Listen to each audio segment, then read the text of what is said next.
अस्सलाम वालेकुम। हम रिएक्ट की सीरीज़ शुरू करने जा रहे हैं। रिएक्ट जो है ये एक फ्रंट एंड लाइब्रेरी है, लाइक जे क्यूरी। जिस तरह जे क्यूरी के साथ हमने create read update delete operation perform किए थे, react is somewhat different from jQuery. ज़्यादा पावरफुल है, इसमें ज़्यादा ऑप्शंस हैं आपके पास, इसकी परफॉर्मेंस बहुत ज़्यादा है। ये फेसबुक का प्रोजेक्ट है रिएक्ट। तो मन स्टैक में जो आर है वो that stands for react, M stands for MongoDB, E stands for Express, R stands for React and N stands for Node. तो React एक फ्रंट एंड लाइब्रेरी है। दैट मीन्स कि इसका कोड नोड की तरह बैकएंड के ऊपर रन नहीं होगा, ये ब्राउज़र के ऊपर रन होगा। तो React को अगर हम कंपेयर करें गूगल ट्रेंड्स में विद Vue.js एंड Angular, तो React की जो पॉपुलैरिटी है वो काफ़ी ज़्यादा है एज़ कम्पेयर टू एंगुलर, और ये काफ़ी इन होती जा रही है मार्केट में। इसकी जॉब्स भी बहुत ज़्यादा हैं। एंगुलर के साथ कुछ प्रॉब्लम्स हैं। एक तो ये कि वो फ्रेमवर्क है पूरा और उसका लर्निंग कर्व ज़्यादा है। रिएक्ट फ्रेमवर्क नहीं है, ये एक लाइब्रेरी है और इसका लर्निंग कर्व थोड़ा है, और इसकी परफॉर्मेंस बहुत ज़्यादा है एज़ कम्पेयर टू एंगुलर। तो रिएक्ट जो है वो हम सीखने जाएंगे। तो रिएक्ट का जो हार्ट है, कोर है उसका, वो है उसके कंपोनेंट्स। कंपोनेंट क्या होता है और उसको बिल्ड करने के तरीके क्या हैं, ये with the passage of time हम साथ साथ लर्न करते जाएंगे। सबसे पहले हम देखेंगे कि रिएक्ट की परफॉर्मेंस जो है वो क्यों ज़्यादा बेहतर है।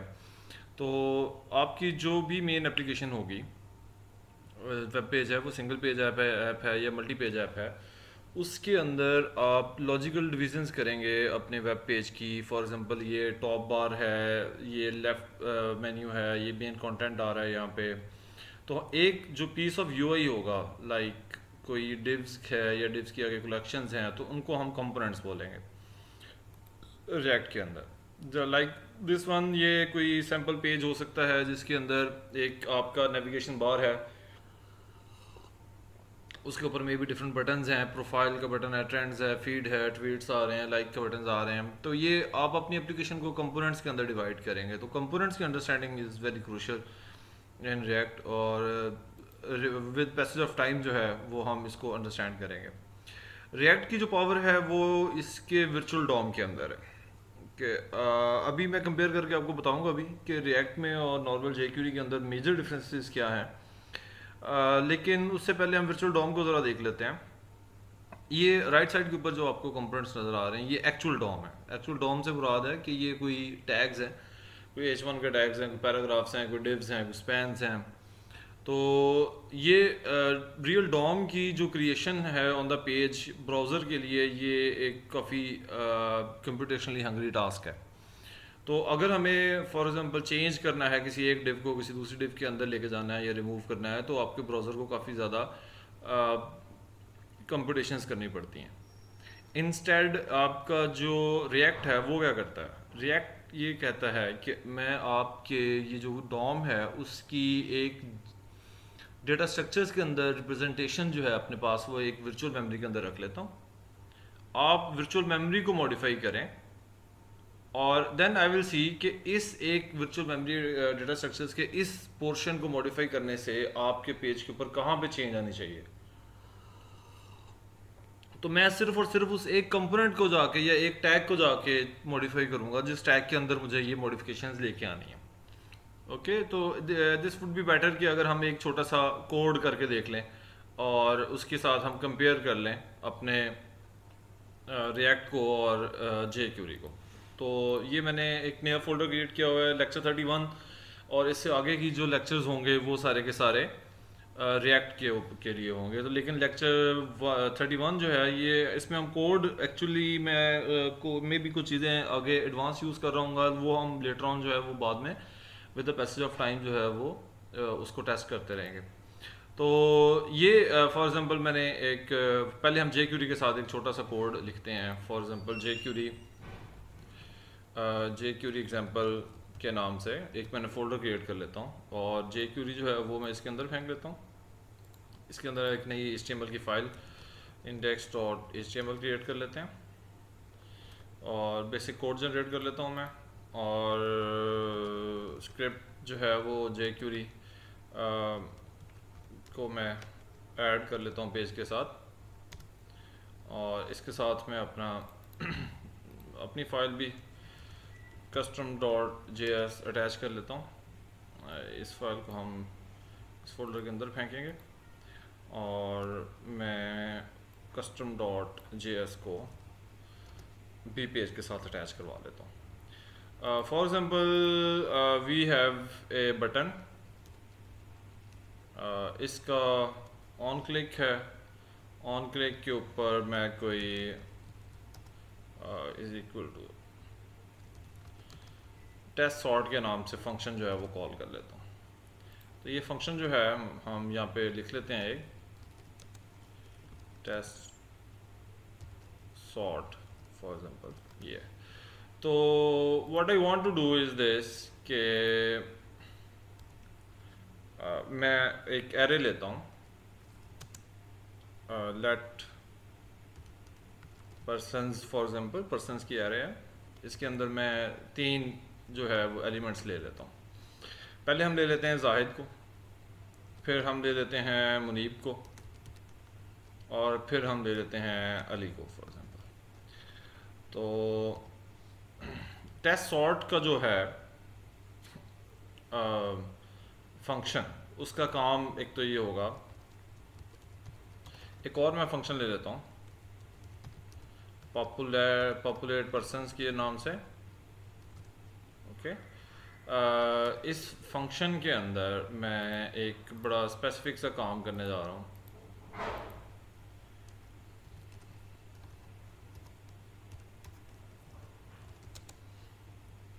वो ये है कि यहाँ पे मैं एक अनऑर्डर लिस्ट लेता हूँ यूएल और हैशटैग पर्सन्स की। ओके, ये इंडिशियली एम्प्टी है। ओके, तो पॉपुलेट इसको हम कर लेते हैं उस एरे के साथ, इसको मैं हैशटैग पर्सन्स के साथ पकड़ लेता हूँ। डॉट HTML, इसको पहले हम एम्प्टी कर लेते हैं, और उसके बाद हम dollar hashtag persons dot append करवा लेते हैं, सॉरी फॉर लूप लगाएंगे एक पहले, for let I is equal to 0, I is less than persons dot length I plus plus, और dollar hashtag persons dot append, और इसके अंदर मैं लिस्ट आइटम्स जो है वो प्रिपेयर कर लेता हूँ अपने, प्लस पर्सन्स आई प्लस लिस्ट आइटम को हम क्लोज करवा देते हैं यहाँ पे। ओके, और मैं कह रहा हूँ कि जब मेरा पेज लोड हो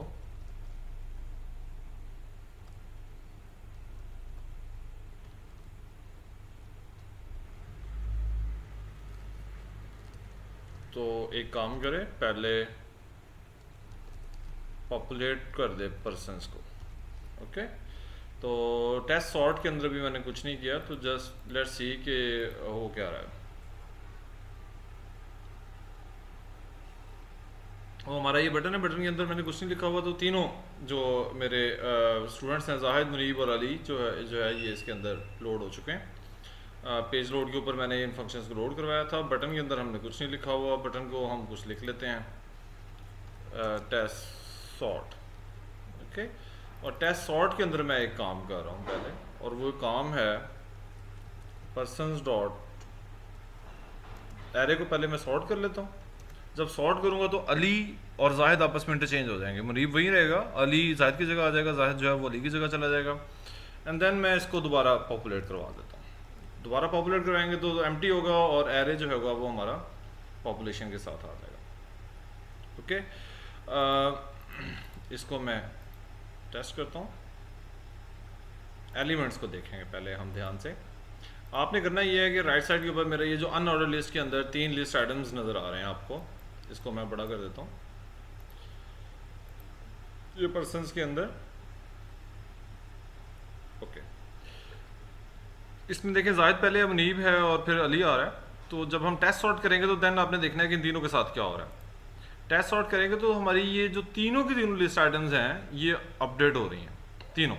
ओके, अली, मुनीब और जाहिद। दोबारा टेस्ट करेंगे तो अगेन तीनों जो है वो हमारी अपडेट हो रही हैं। इसका मतलब ये है कि ये जो लिस्ट आइटम है मुनीब, पेज को अगर मैं रीलोड करता हूँ तो ये जो मुनीब है लिस्ट आइटम, इसको अपडेट नहीं होना चाहिए था क्योंकि इसकी लोकेशन चेंज नहीं हुई।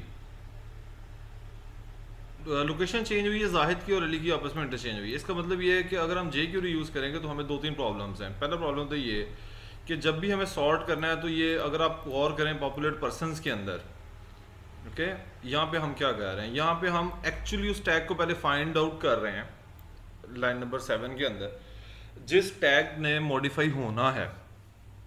ओके, तो एक तो हमें ये प्रॉब्लम है कि जब भी हमारे किसी डेटा स्ट्रक्चर के अंदर चेंज आ रही है तो हम एक्चुअली हमें पहले फाइंड आउट करना पड़ता है, और ये सर्चिंग भी काफ़ी टाइम कंज्यूमिंग होती है कि वो टैग हमारा है कहाँ पे, एंड देन हमें उसे मॉडिफाई करना है टैग को।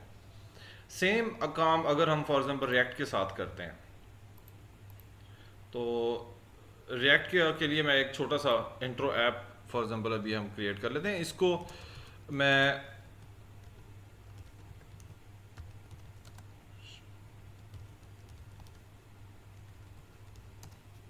मैं पहले एक डमी कोड जो है वो एक छोटी रिएक्ट की का एक कोड जनरेट कर रहा हूँ छोटा सा। ये इसकी एक्चुअल जो मैंने कमांड लिखी है और फिर रिएक्ट के अंदर हम जो कुछ करेंगे ये थोड़ी एडवांस चीज़ें हैं, तो ये थोड़ा आहिस्ता नेक्स्ट लेक्चर से या इसी लेक्चर के अंदर मैं आपको क्रिएट करना सिखा दूंगा। तो वो अभी मैं सिर्फ परफॉर्मेंस कंपेयर कर रहा हूँ दोनों की। तो ये काम जो है ये मैं आपको एक्सप्लेन करूँगा विद एक एक लाइन बाय लाइन हम एग्जीक्यूट करेंगे कोड को और उसको लेके चलेंगे।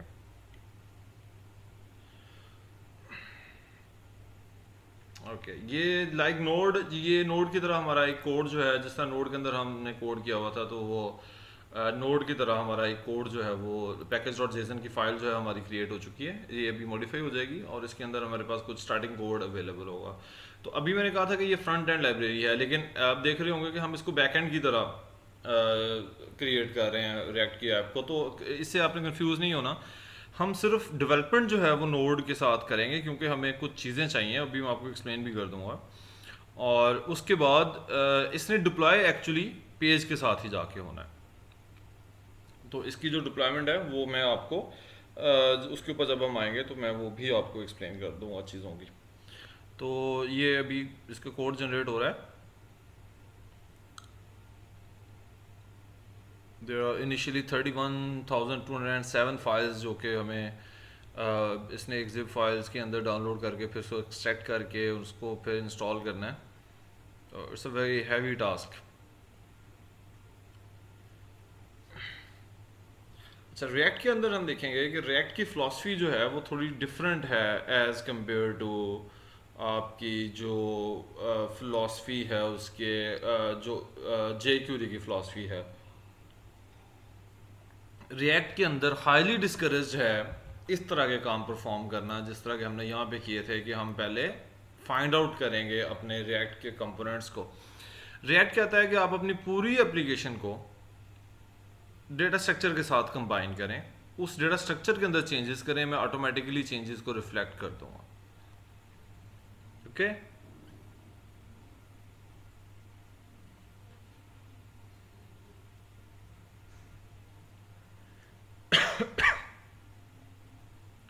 इसको मैं पास कर देता हूँ वीडियो को, बल्कि हमारा पैकेज जो है वो ऑलमोस्ट बिल्ड हो चुके हैं।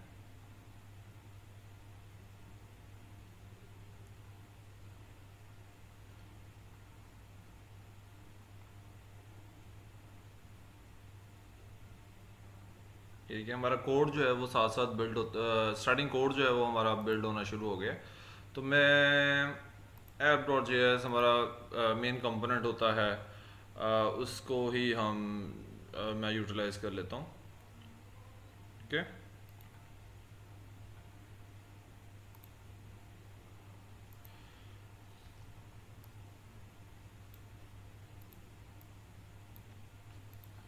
ओके जी, यहाँ पे थोड़ा सा मैं अब चीज़ों को, एडवांस चीज़ों को यूज़ कर रहा हूँ, तो आपने कंफ्यूज नहीं होना। हम बाद में इनको रिविज़िट करेंगे। कुछ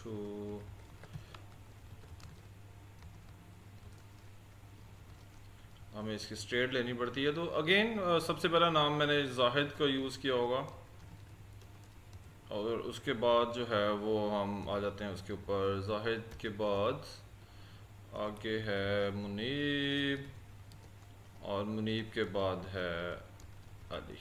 ओके, तो ये मैंने पर्सनस को यूज़ कर लिया यहाँ पे। तो यूएल का टैग है, देखिए मैं इस टैग का आईडी का एट्रीब्यूट नहीं लगाऊंगा, because I do not need to search this unorder list. React automatically मेरे बिहाफ के ऊपर इसको यूटिलाइज कर रहा होगा। तो पर्सनस डॉट मैप, और मैप फंक्शन को हम एक फंक्शन पास करेंगे, पर्सन इंडेक्स, और मैं एक लिस्ट आइटम जिसका की इज इक्वल टू इंडेक्स है, और इसके अंदर मैं पर्सन जो है वो ले आता हूँ। तो इसको स्टार्ट करेंगे, cd sort test,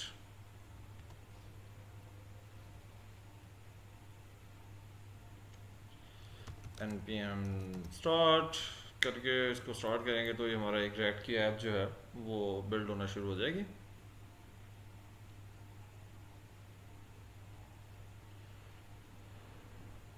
वो स्टार्ट हो जाएगी। एक बटन जो है वो हमने ऑलरेडी लेना है, और टेस्ट सॉर्ट उसकी एग्जांपल है।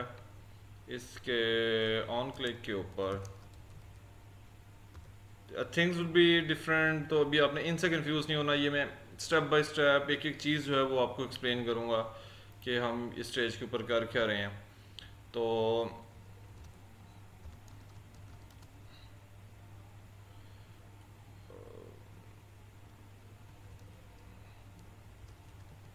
set persons is equal to persons dot sort।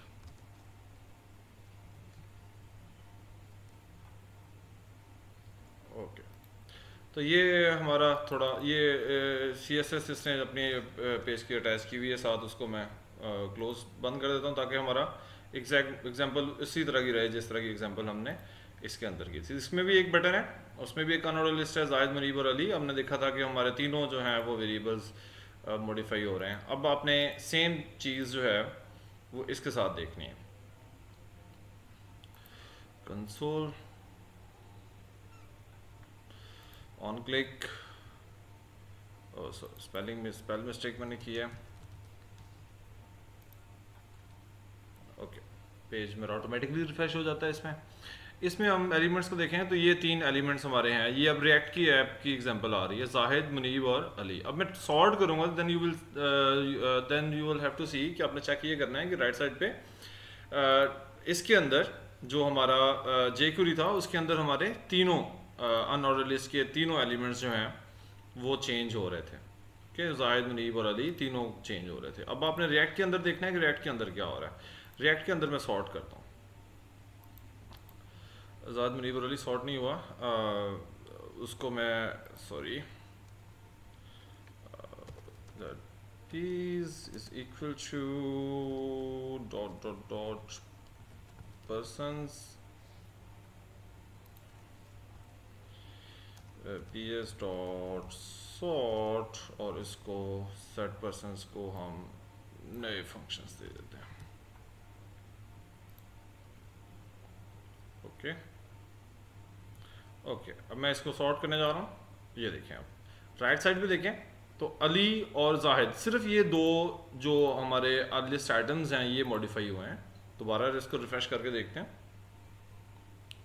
और अब आपने राइट साइड पे देखना है, एक तो अनऑर्डर लिस्ट चेंज नहीं होगा जो कि इस केस के अंदर चेंज हो रहा था, ठीक है, क्योंकि अनऑर्डर लिस्ट को मैंने पकड़ा भी नहीं है, और इसके अंदर सिर्फ जाहिद और अली ये दो जो हमारे लिस्ट आइटम्स हैं ये चेंज हो रहे होंगे, और मुनीब जो है वो चेंज नहीं हो रहा होगा। ओके, तो मैं इसको टेस्ट करता हूँ दोबारा। ये तो सी। अच्छा, अब इसके अंदर जो एक्चुअली लॉजिक है वो आपने देखनी है कि आपने अगर मुझे कोड के साथ के अंदर देखा है तो ये हमारा कोड है ऑन क्लिक का। ओके, इसके अंदर what we have to do is कि हमने सिर्फ ये जो पर्सन्स की एरे है, ये आई विल एक्सप्लेन लेटर कि ये क्या चीज़ है और कि ये कांस्टेंट क्यों रखा हुआ है और ये रिएक्ट डॉट यूज स्टेट क्या चीज़ है, ये मैं बाद में एक्सप्लेन करूंगा। तो actually this is only an array. तो मैंने सिर्फ उस एरे को सॉर्ट किया, मैंने कोई टैग्स को कैप्चर नहीं किया, मैंने कुछ और चीज़ें परफॉर्म नहीं की हैं। तो मैंने सिर्फ उस एरे को दोबारा से चेंज करके इस वेरिएबल के अंदर दोबारा रखा है। तो रिएक्ट ने एक्चुअली खुद गेस किया है कि मेरे किस किस एरे के अंदर भी इवन किस किस लिस्ट आइटम के अंदर मॉडिफिकेशन आई है, उसने वर्चुअल डॉम के अंदर कंपेयर किया है। देन उसने ये देखा है कि अच्छा मुझे अब इस सिर्फ उन दो को अपडेट करना है जिन दो को मैं अपडेट करने जा रहा था।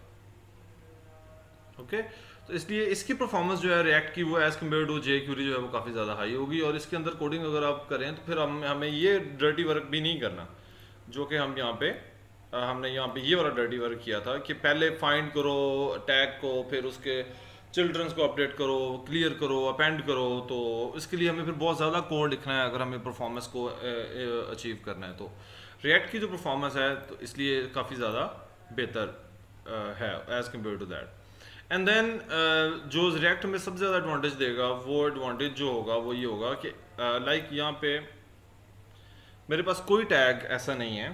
अगर हम इसकी एग्जांपल लें प्रोडक्ट फॉर एग्जांपल, प्रोडक्ट के नाम का हमारे पास कोई टैग नहीं है और प्रोडक्ट का for example on add to cart is equal to something. Okay, custom event, इसके कस्टम टैग, फिर custom attribute. For example price के नाम का मेरा कोई एट्रीब्यूट नहीं है। ओके, तो ये तीन चीज़ें जो हैं फॉर एग्जांपल, पहला कस्टम टैग आपका, ये HTML में हमें कोई फैसिलिटी अवेलेबल नहीं है इस तरह की। कस्टम इवेंट्स, वो वाले इवेंट्स जो HTML के बाय डिफॉल्ट इवेंट्स नहीं है। और कस्टम आपके एट्रीब्यूट्स, ये तीन चीज़ें फॉर एग्जांपल जो हैं ये हम बिल्ड करेंगे इन रिएक्ट। और रिएक्ट में हम देखेंगे कि हमारे टैग्स का नाम प्रोडक्ट भी हो सकता है और हमारे एट्रीब्यूट्स प्राइस का नाम का भी एट्रीब्यूट हो सकता है और हमारे जो इवेंट्स हैं वो कस्टम इवेंट्स भी हो सकते हैं।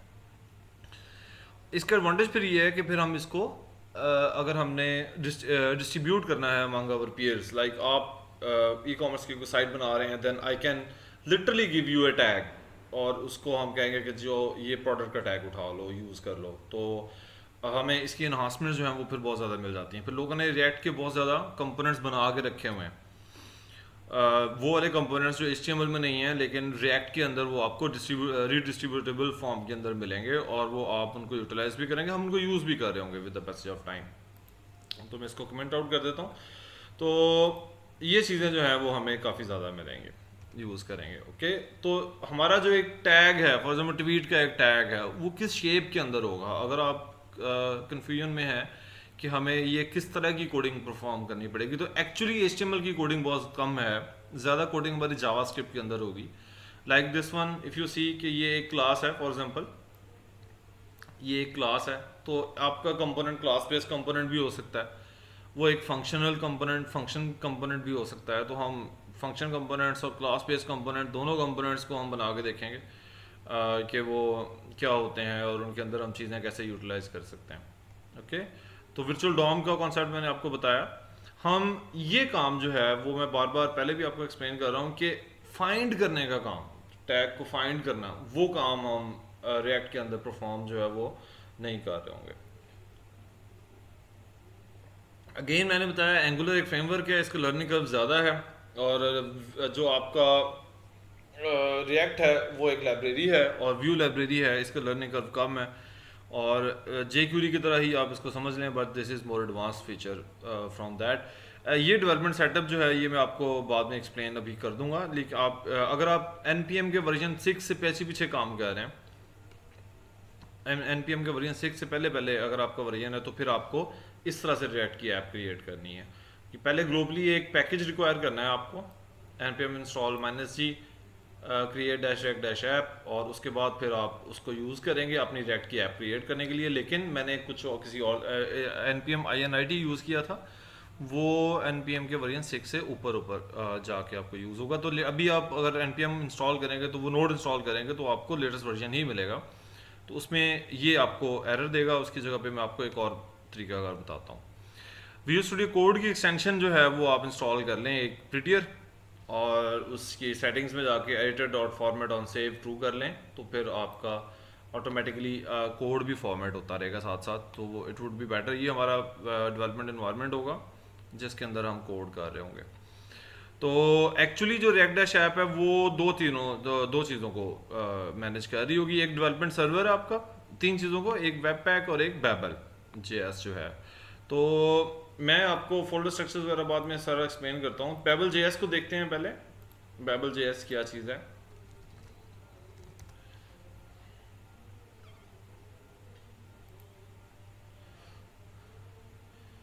ओके, बेबल जेएस एक्चुअली जो है वो जावास्क्रिप्ट का एक एडवांस वर्जन है।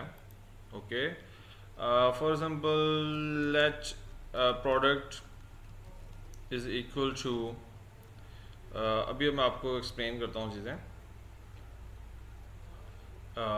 H1 टैग है और उसके अंदर है H1 टैग क्लोज हो रहा है और हेलो। अगर हम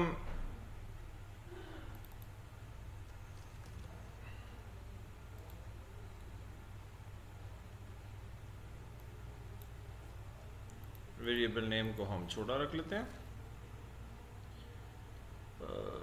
अनटर्मिनेटेड JSX कोड। ओके ओके, अगर आप ये इस कोड को देखें तो जो मैंने हाईलाइट किया, अगर आप इसको देखें तो ये जावास्क्रिप्ट का एक कोड है, बट विद ह्यूज डिफरेंस। ये JSX है, इट्स नॉट JS। जावास्क्रिप्ट का ये एडवांस वर्जन है। तो ये एक वेरिएबल प्रोडक्ट डिक्लेयर हो रहा है is equal to H1। Okay, ये H1 का टैग है, यानी आपकी HTML जो है वो अब इम्बेड है आपके उसके अंदर, रिएक्ट के अंदर। ओके, तो VAR की जगह पे मैं लेट यूज कर लेता हूँ।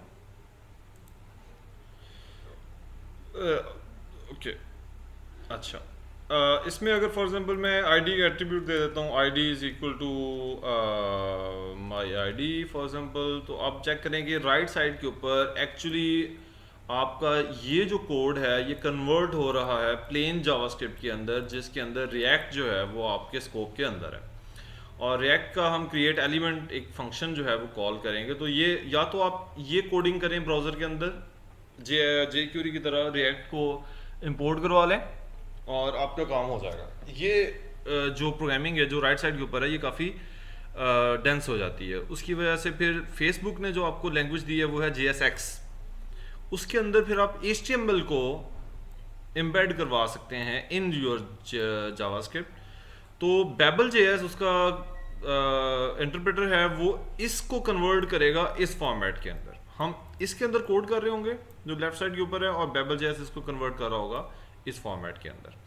तो बेबल JS इसलिए यूज होता है, और वेब पैक आपकी फिर फाइल्स की मैनेजमेंट के लिए यूज होता है कि आपने कौन सी फाइल कहाँ पे रखनी है और कौन सी फाइल किस जगह पे नहीं रखनी। तो इसके लिए फेसबुक ने आपको स्टार्टर कोड प्रोवाइड किया है एक, और उसके अंदर इसकी जो वेब पैक और बेबल की और डेवलपमेंट सर्वर की जो कॉन्फ़िगरेशंस हैं वो प्री कॉन्फ़िगर्ड हैं आपस में सारे, जिसकी वजह से फिर आपको कोड जो है वो बहुत ज़्यादा नहीं करना पड़ता है, बहुत कम कोड परफॉर्म करना पड़ता है।